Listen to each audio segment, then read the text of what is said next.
Good afternoon. We're now live on both Facebook and LinkedIn. I'm loving this new technology. And today we have Steve Gilbert with me. Some of you might know Steve, might not know, but we've been connected for a long time now through the Entourage community. We actually met, 7 years or so ago, and stayed in contact ever since. And since then, we've actually been a customer of his Get Parked organization for the last 5-6 years, I guess you could call it. And so I've got the reason I wanted to get Steve on this particular call, and we're interviewing people around how they had to pivot their organization in this last month with COVID, and Steve is the perfect example of an awesome entrepreneur who's actually had to do it. You might disagree with me here, bro, but you've had to do what you did. A lot of people could just sit on their hands and go, my business is fucked, and wait for the government payout or Centrelink, whatever, and move on. But you've put time, effort, energy, and you've just had to go at it. And I'm loving the fact that this is just it's actually a really good testament to not just yourself, your whole family, and all your staff to really just lift themselves off the shitty situation you're in, and then come out at the end of it. So I'm really keen to hear your side of the story from our perspective. It's been a really cool journey to watch, but I dare say we see the prettiness of it, and you're sitting behind there stressing out and not sleeping. So anyway, thanks for having me. I'll let you come in. Words are very kind, Lucas, very kind, and I appreciate that. And in many ways, you've hit the nail straight on the head with many elements of it. So looking forward to the discussion, mate, and happy to share. So before we get into it, maybe just to give us a bit of background on yourself and your business the last 5 years, and I guess what's to where you are now. So as you mentioned, you and I have known each other. I think it was 2012 we met at the an event run by the Entourage, and there's obviously a connection there, mate. So we've stayed in touch ever since and had plenty to do with each other. It's been great. Mid 2013, I started Get Parked, and it was just a bit of an idea to start on the side. I noticed there's plenty of people needing parking. They weren't getting looked after, and essentially we have a business that provides monthly parking in the city, in the CBD and inner city areas, and we do that by leasing commercial property that are sitting sort of dormant or unused, and temporarily repurposing them into car parks. So that's been quite a fun journey in itself, hell of an adventure, and exciting in many different ways, but also just really satisfying and fulfilling to be able to help a lot of customers be able to park somewhere close to work. And I believe it was probably around 2015, 2016 when you guys started parking with us in the Valley as well. And I think you've come across 3 different sites with us by now. So we've had a fun journey. So that kind of, there's many stories to tell in that, but effectively that takes us up to 2020. Looking at last year, we had some pretty grand plans for what we were going to do this year, and then COVID came and threw us in the face, as did everybody. And before we go on to COVID, with Get Parked, you had 1,000 odd car parks around. Over 1,000 in the current portfolio, and largely quite full. So we typically operate at around an average of around 90 to 95% occupancy on a monthly basis on the vast majority of our car parks, particularly around areas like Newstead and Milton, Fortitude Valley, Spring Hill, West End, South Brisbane, and then also at the Gabba more recently. And just so people are aware regarding Get Parked, and obviously we've been a customer of yours for many years now, it's just so friggin' easy to be able to rock on in, open a garage, park your car and leave again, and not have to worry about any long-term agreements. Yeah. Maybe just give the viewers just a bit of an insight into, I guess, how it works. So effectively we're there to provide easy parking options. So if, for example, you as our customer, you and your team rock up to Fortitude Valley, and the location that we managed to get for you guys was literally across the road. So it can't be much easier than that. And you make a phone call, door goes up, you roll in, grab a spot, door automatically closes behind you as you leave. And then when you come back at the end of the day, your car's still there, hopefully, and do the same old process. And you just pay by the month. You pay one fee, you get one invoice. It's all automated. And when you want to leave, if you don't need it anymore, you just give us a month's notice and you're done. So we don't have any lock-in contracts. We keep our rates really fair and reasonable. We make it really affordable. So typically people pay somewhere between about $8 to $15 a day on that kind of rate across a whole month. And it just depends on demand and availability and proximity. So as to what those rates might be in a given location. Yeah, cool. So I'm going to skip forward to now, because your world's been turned upside down, like pretty much every organization in the world. I've literally been doing sessions with other IT companies on a global basis, so US, Canada, in Europe, and everyone's literally in the exact same boat. And there was a really good reference the other day when I was listening to NPR, the podcast I listened to, which is how I built this. And the reference was that now is the time that we're more connected than ever before, because everyone's been through the exact same situation at the exact same time in history. Yep. And so the entire world is connected on one aspect right now, which is super cool, but super eerie at the same time. Mm. So I'm just going to throw up this bit of a slide that you've sent through, and thanks for this. And so this gives people a bit of a picture. So normally this car park would be absolutely full with 50 or so cars, I'm assuming? Yeah, so that particular photo shows half of one of our locations. I won't give away the actual street address on that one, but that one there, in that particular photo, around about 30 odd cars could fit in that photo normally. So I actually took that photo yesterday morning at around just before lunchtime. So the word you just used is eerie, and on my rounds, I have a check into some of these car parks, and that's pretty much the predominant story, is an eerie, empty car park. Occasionally we'll go into one and there'll be half a dozen cars or one or two cars, but for the most part, we've seen pretty empty car parks. But I agree with you as well. I think when this COVID situation hit us, it initially kind of hit us really slowly in January, February, and then by the time we got the ScoMo announcement in late March, we kind of came back to work on the Monday, and we just had a torrent of cancellations and pause requests and all sorts. And we knew that was going to come. So I'm not the complaining type, very practical, I guess, and we kind of just had to look at it for what it is and go, hey, everyone's in the same boat. Some industries are going to do better than others. Prior to that, I figured parking would be pretty safe, but I'd never anticipated everyone being sent home. Like that was preempt. And I guess it's not just your business, right, that's been affected. If you look at this car park, there's someone that owns that building, and that building receives revenue every single month that cars are in there. So you're actually offering a service to that building to actually make money for empty use space.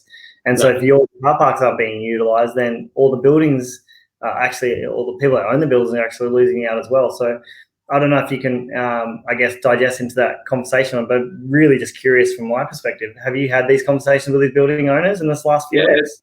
It's actually a really good point, Lucas. The interesting thing, I guess, in that particular scenario is that many of our agreements with our landlords who own those buildings, we kind of have two sort of options. One is we pay a fixed rent on them, so we're a tenant like many others.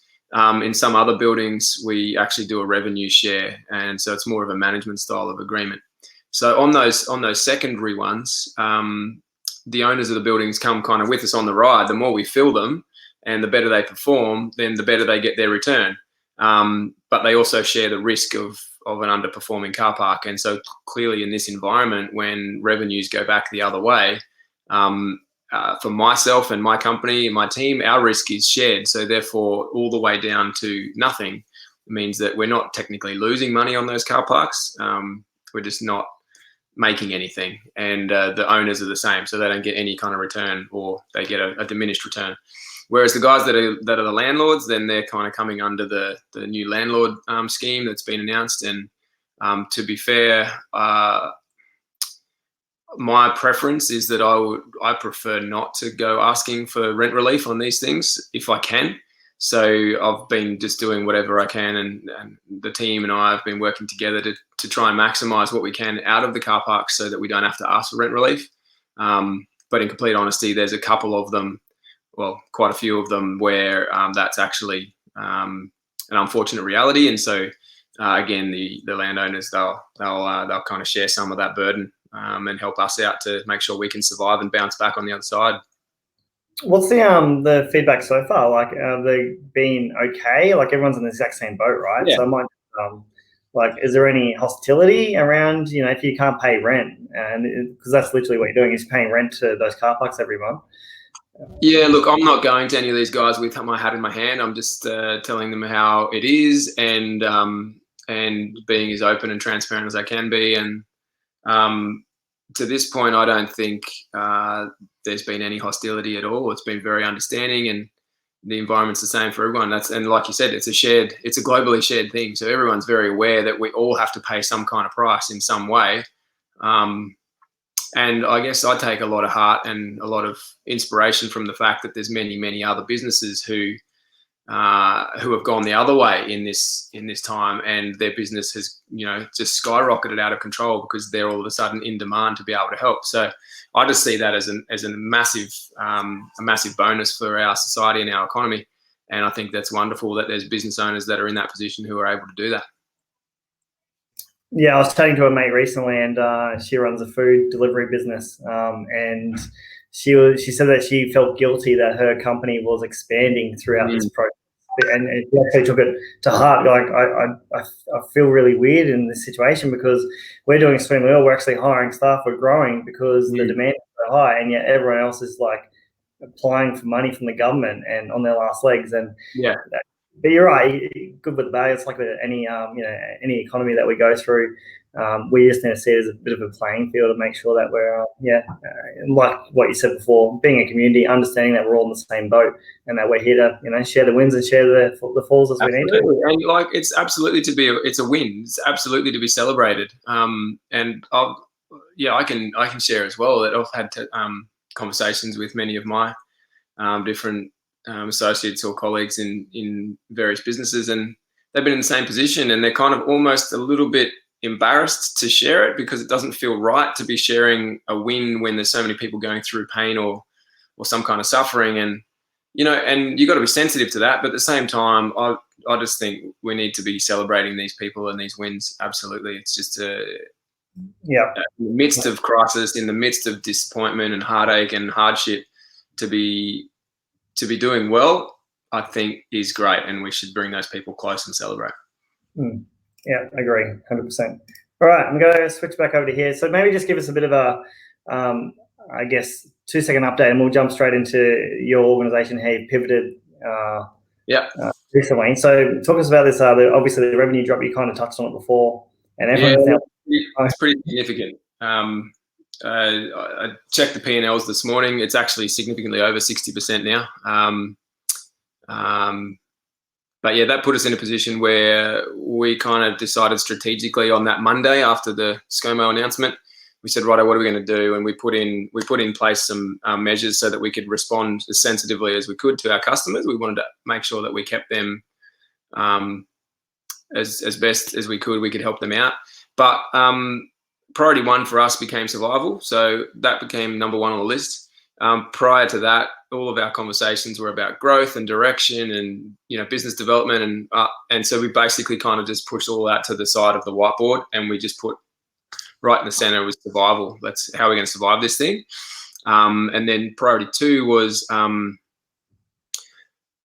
wanted to make sure that my team was happy, healthy, and engaged. I didn't really want to stand anyone down if that could be avoided.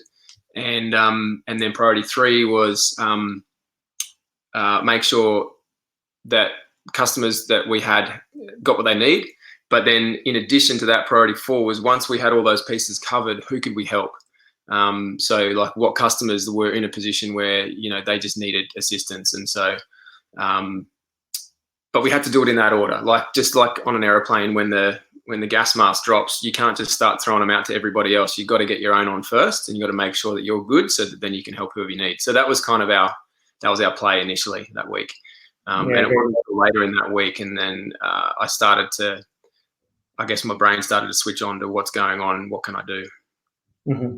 You said it very well. I've had so many conversations already in this last month with really successful entrepreneurs, and it's getting your house in order. Make sure your house is in order first before jumping into the deep end and actually trying all these different options or ideas. So Yeah. I guess the way your mind took you through the last 5 years or so in business has actually given you that stability to actually effectively approach it that way rather than just jumping in and hoping for the best. Yeah, and once I'd gone through that process, I kind of felt like, okay, everything's out now. I don't need to keep all of my worries and concerns in. I shared them with the team sensitively, and I felt as though I then had confidence. And what was the worst that could happen? The business goes back to zero, and then we get the bounce back and we start again. No big deal. I mean, yeah, it's probably a big deal. I'm probably oversaying it, but it's doable. It's not the end of the world. It's not like it's actually Armageddon yet. So I felt like I had a whole lot more confidence that we would see our way through, and then that put us in a position where we were much more able to look up and look around and then help, particularly those customers who needed help, our assistance. Yeah, and that could have been in the form of waiving notice periods, or like putting their agreement on hold instantly, or even giving them credit back for stuff that just whatever. It was a case by case, and but I had the confidence to do that. I felt like we were going to survive. We're going to make our way through.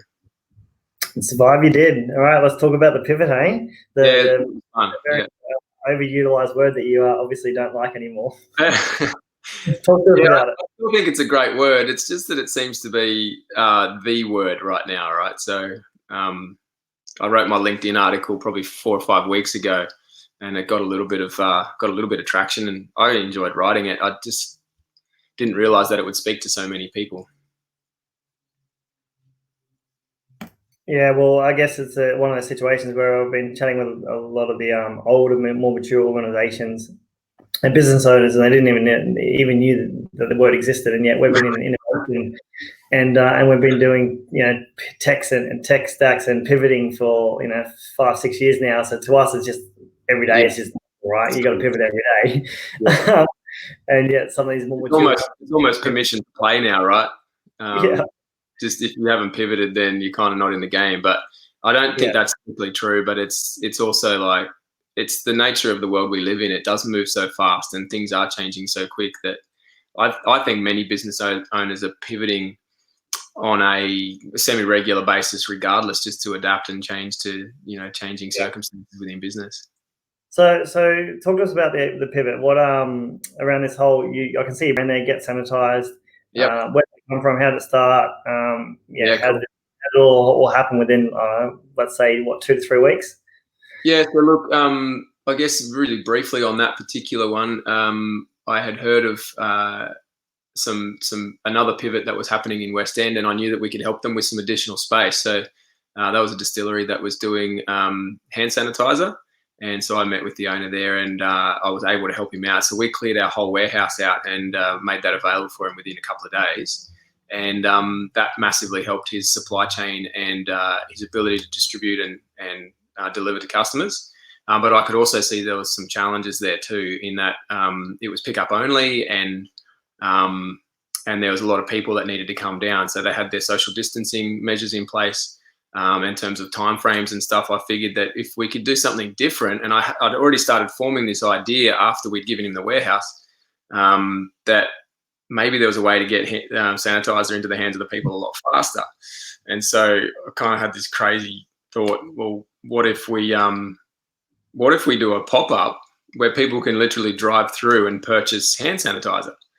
And the idea quickly gained some legs, and we launched a new company. We launched a new website. We managed to get all that turned around in about, I think it was maybe 3 days from inception to website live. And that's kind of the fastest I've ever moved. And it was super fun making that happen. And we decided to do the website so that we could take pre-orders, so that by the time we got to the drive-thru, it wasn't just a mad rush and a craze.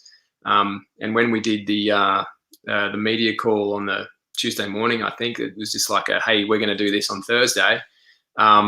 The media just took it straight away and went crazy with it. So there was articles that got published. There was news channels that decided to come and see us on the Thursday and put a piece on Channel 7, 9 and 10. And anyway, it was a lot bigger than I expected. So I just thought it was something cool that we could do. It turned into something massive, and then presented obviously some pretty big challenges in terms of how we actually respond to that, and then adapt even to our own idea, and realize that we had to execute on something a lot bigger than we'd planned. So that was kind of massive. I got two main questions around that. Firstly, is the plan wasn't to go large. It doesn't sound like the plan was just to do something small and simple. So how did the media get a hold of you? Firstly, how did you build your website? Did you do it yourself, like within a couple of days? Did you outsource it? Like, where did you get the funds from? Like, how did you get everything operational so quickly? Yeah, sure. So that's some easy questions to answer. I have to say I wasn't confident that the idea would even work to start with, right? It was just like this crazy idea. I thought because I've got this great site on Ipswich Road in Wollongabba, I thought, well, if we put some signage up there and we have this cool drive-through, that if the demand's high enough, people will just stop and buy hand sanitizer. And I thought maybe we could do, I don't even know, a couple of thousand litres, 10, 20 grand's worth of stuff. And just the idea really was, I wanted to engage my team. I wanted to have some cool things for my team to work on. I knew that there was plenty of people out there that had lost jobs or lost businesses and were in need of work. And I thought, well, this is a great way we can give at least a handful of people, a few days work or a week's work or who knows what. I didn't know what it would turn into. But I've also been speaking to my 11-year-old daughter about business somewhat over the last few months. And probably for the last year or so, we've been talking about what kind of little mini business she might want to start. And I thought, well, hey, this is a great opportunity to bring her alongside me and she can watch how it goes and she can be instrumental in the whole thing. So those were kind of my three motivations. And I thought at the end of all of that, if we could make some money, that would be great too, but it wouldn't be the end of the world if it broke even. Anyway, that was the motivation for where it came from. In terms of how we turn it around operationally, I'm pretty fortunate. My team in Get Parked has got some pretty awesome skills. So both Sky and Tiffany have got great skills with web dev and graphic design, and they're both, marketing degrees. So they work together to pull branding around. We come up with the idea of Get Sanitized, and then we just started putting a website together. So we decided to go e-com. We put it on Wix. We used Square as our payment merchant because we wanted to have live payments that correlated with our website payments. And then in terms of how it blew up, I thought, well, it'd be good if people knew about it. So another friend of mine, Anika from PDPR, her and her sister Brianna own that company, and so they came and had a chat with me, well, like this video chat, and we just said, well, let's put something together and see what happens and see if they take it up. And I guess none of us expected it to blow up as big as it did. We kind of had this expectation that. Sorry, just quickly, is that a PR agency? Yeah, they run a PR company, so social media and PR, and they're very, very good at what they do. I recommend those guys really highly. But that was my first experience doing some sort of PR. And we sort of thought that, hey, given that there's no events at the moment, given that there's a hand sanitizer shortage, like it's got the elements that could be of interest to people. And then just turns out everybody.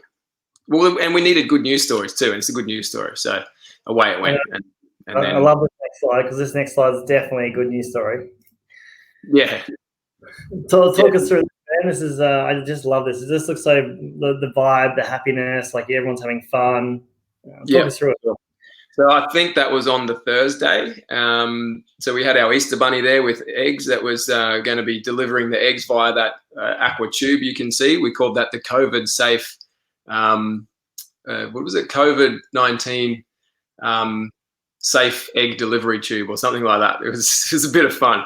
And look, we got hammered pretty quick because it did get so much exposure. When we turned up and set up on Thursday morning, I believe it was a 9 o'clock start, but by 8 o'clock or 8:30, the lineup at the front of the car park was sort of up the street around the corner, and I don't know, it must have been several hundred meters long for people that were keen to get in get hold of their sanitizer. And many of those people were prepaid and ready to pick up. But we had a massive shortage even then, because despite all of that work we'd done, there was still a shortage on how much stock we could actually have, because we hadn't anticipated how quick and how significant that demand would be. So we just did our best, and we ended up many people would, hey, if you're not critical or urgent, please wait till next week to come and collect your order. So there were some challenges around that, but oh mate, it was a blast, and the team had such a good time. That's only a fraction of the team. So on the day we had about 10 or 12, I think. But that's the Get Park team you can see in that photo there. Yeah, super cool. It would have been so much fun, man. So you talk about, like, I guess not knowing how much demand you need. At the end of the day, at the very beginning of this conversation, you said you just wanted to do something, simple and small, and just to keep your current team employed. Then obviously, you approach the PR agency, so you're not knowing what you don't know, what you know now, I suppose. But once something goes to media, then you got no control over it, right? Because you don't know who sees it, who's going to rock up. No idea. There's no metrics around that, really, is there? You concede all control the moment that it gets into the media's hands. So, and they loved it, and they wanted to help as well. So away it went, and then I guess it got a little bit beyond our ability to be able to dictate, how much supply we had and who we could actually help. So people just came to us in waves, and we handled that as best we could. There's certainly plenty of people that were disappointed, and there's always going to be a couple of humans who jump up and down and write negative things on various social media platforms. So we got a few of those, but we just did our best to handle them respectfully and let them know what the real situation was. But for the most part, I've really found our Brisbane community to be really, really patient and understanding of the challenges that we went through, and people have just been really awesome. In terms of the operation itself, what you can see there is we had like a gazebo that popped up. We had all the signage around it. We actually ended up, the second day we got the operation even smoother. So we had 2 gazebos, both of them fully signed, and we had 2 lanes. So either side of the gazebo, we had people coming through. We had a pre-order lane, and we had a live purchasing lane, and it was really just trying to manage as best as possible that we asked people to only come through if they were urgent or critical. Keeping the 1.5 meter distance, right? Which is what that blue pole's all about. Yeah, and that photo you can see there kind of is a little bit misleading, but we were doing our best to do the 1.5, but it was a bit crazy, so we're crossing over each other at times as well. So your own team doesn't count, it's fine. What? Your own team doesn't count, it's okay. Yeah, well, that's right. Something like that.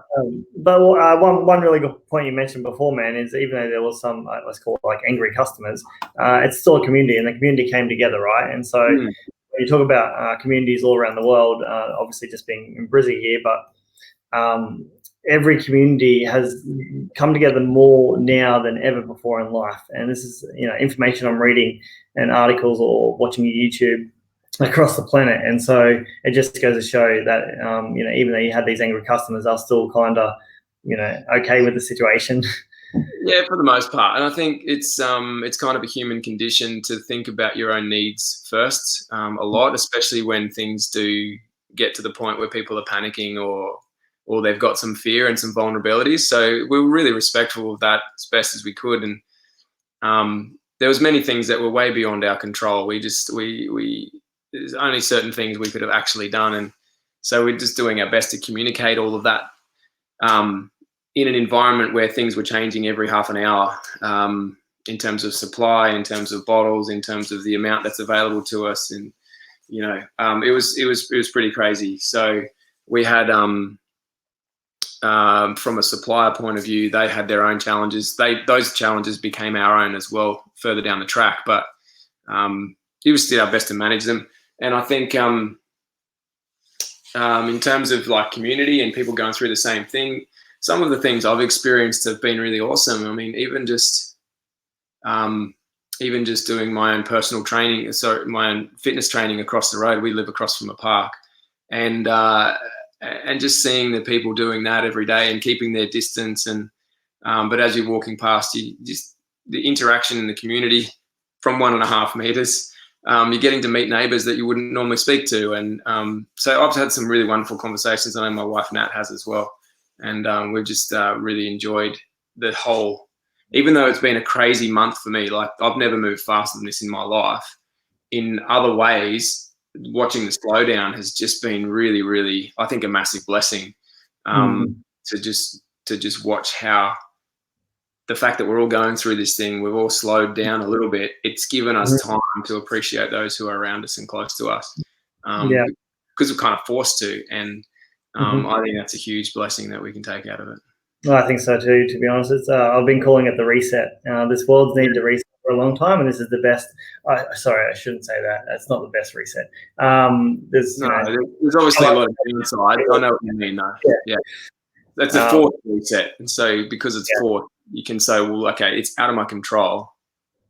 How am I going to make the best of it, or how am I going to make the most of it? Yeah, exactly. Yeah, cool, man. Oh, we're running a bit short on time. So, sorry, I might just skip the... Just showing you the t-shirt as well. Oh, yeah, the t-shirt? I just realised I've been sort of crouching a bit, so you probably haven't seen it. But... Yeah. And you can buy those t-shirts on your website, right? So there's a few of them available. They're great fun. We've had plenty of interest in them. Sit up again for me so you can read it. So it says, we have sanitizer. We have sanitizer.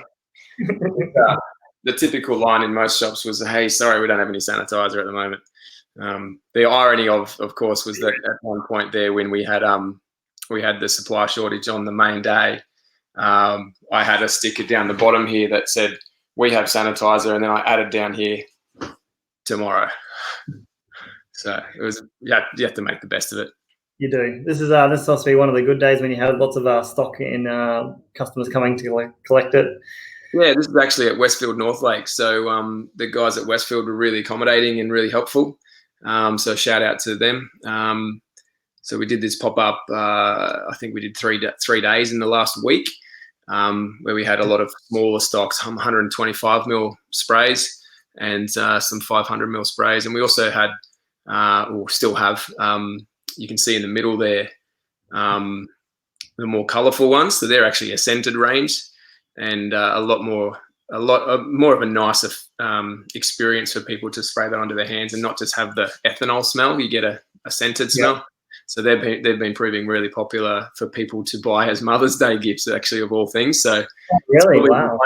The one moment in your life where you'll be able to get away with buying mum hand sanitizer for Mother's Day, or for someone for a birthday, for that matter, and they'll actually think that it's a great gift, and you really thought. But if you do it outside 2020, it's never going to be the same. No, I think you'd get shot if you bought that for your mum. So it's probably perfect timing. Get away with it. So you actually people do it. There's a good range for it. So definitely recommend that. Get that on and chuck that in the basket for Mother's Day. You got to wrap it up in a red pretty bow or something. Ship it out to mums. That's actually not a bad idea. I suppose we could. It's one more thing I could commit to, and then just Mother's Day gifts. That's hilarious. Whatever. Yeah. All right. So to wrap it up, then, I'm really interested in that, because this hand sanitizer won't be around forever. Well, I cross my fingers. I hope it's actually not around forever. We're actually back to some normality in the next month or so.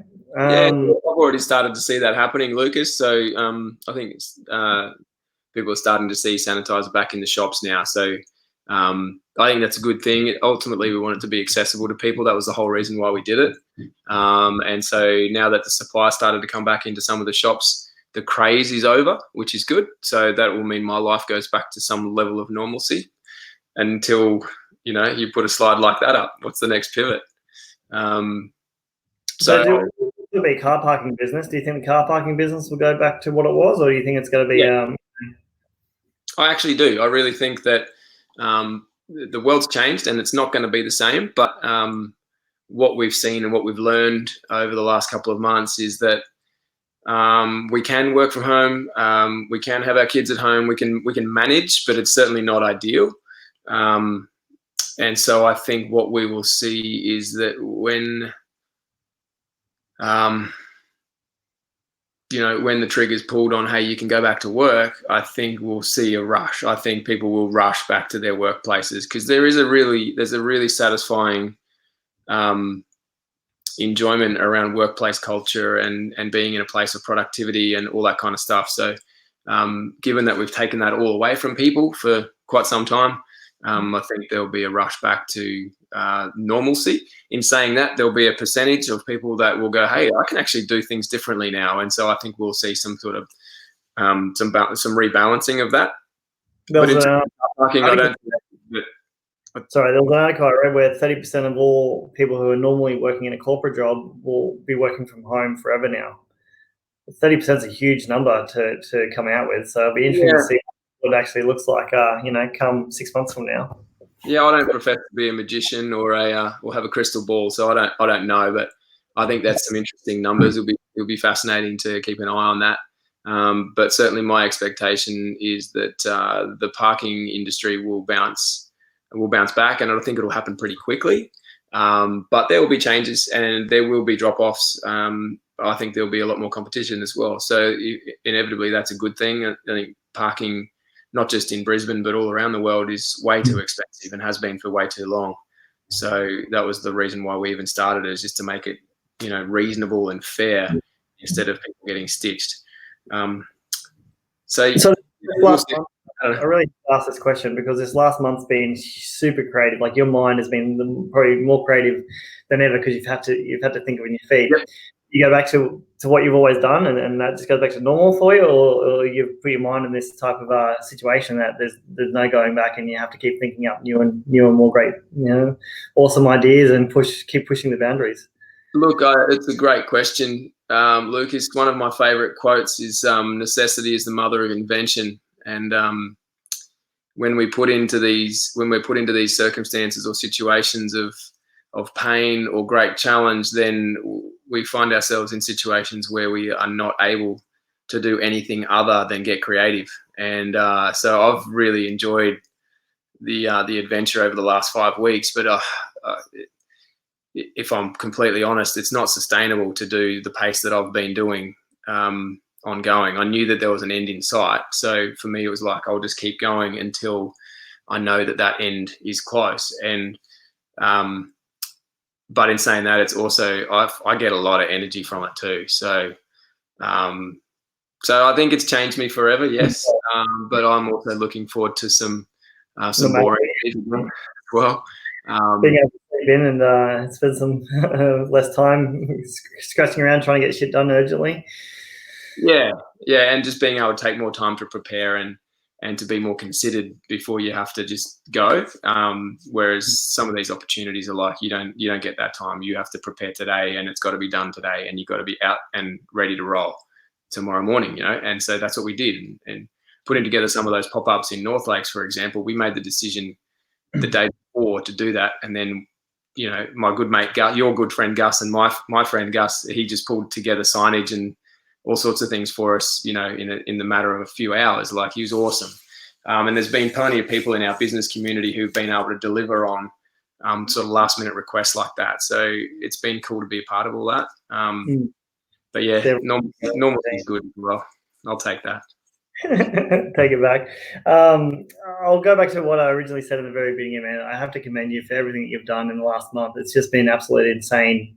Awesome journey that you've gone on. I know it's sometimes it's hard to hear and take it for granted or whatever the case might be. There's a lot of fucking people out there that literally would have just shut up shop, crawled under the pillow, under a rock, and then that was it. But not you. You've completely flipped on and come amazing and just made shit happen, man. So it was an option.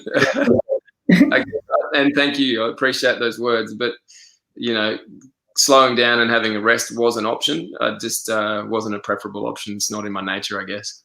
Yeah. And so we've got Jellies. I can see Jellies been posting in the group in the Facebook live chat. So get Sanitized links. So if anyone is interested in see Steve's journey, or I should ask, do you actually even have stock? I know you got probably shirts. Yeah, we've got a little bit left. We got plenty of the 125ml bottles, plenty of the half 500ml bottles, and we can do more of these shirts. These guys were done by the Print Bar at Newstead or Tenerife, I think they are. They're a couple of business owners and entrepreneurs in their own right that I highly recommend. They're quality products, these t-shirts, and they knocked them out for us in record time as well. So there's plenty of businesses, like I say, that I'd give a big rap to for their help in putting all this together.